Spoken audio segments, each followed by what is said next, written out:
Hey everybody, Bones here at Bones Garage, just bringing you an update what's going on at the garage. So, 1972 Chevy Corvette, we now have the brake system complete in an adjustable proportioning valve, and that's your proportioning valve right there. The old system had a distribution valve which sat right there where that bolt is that holds this brake line in, is where the old distribution block sat. Now with these cars, they were already four-wheel disc setup, so all four wheels had disc brakes and they all had the same amount of pistons in them. They needed the same amount of pressure. The fronts came on a little bit sooner than the backs did, but it was still all set up that way. So all you needed was a distribution valve. With this setup from Wilwood, we have a 6-piston front caliper and a 4-piston rear caliper.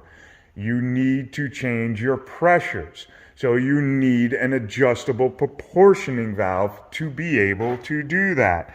But to do that, you also have to run all new lines from that side of the car all the way around, all the way through and up and into the proportioning valve.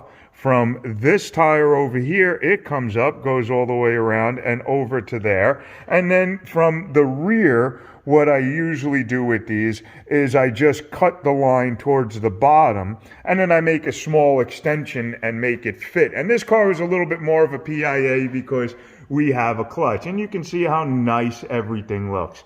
And a Z-bar. And the Z-bar runs right underneath all of the brake lines for the rear. So you have to get around that Z-bar and that clutch. And if you give me a little bit, I'll put the car up in the air and I'll show you exactly what I'm talking about. Oh, and the reason I redo all my lines and just put brand new, because these were the original lines from 1972. I had the one on that side, the flare was cracked.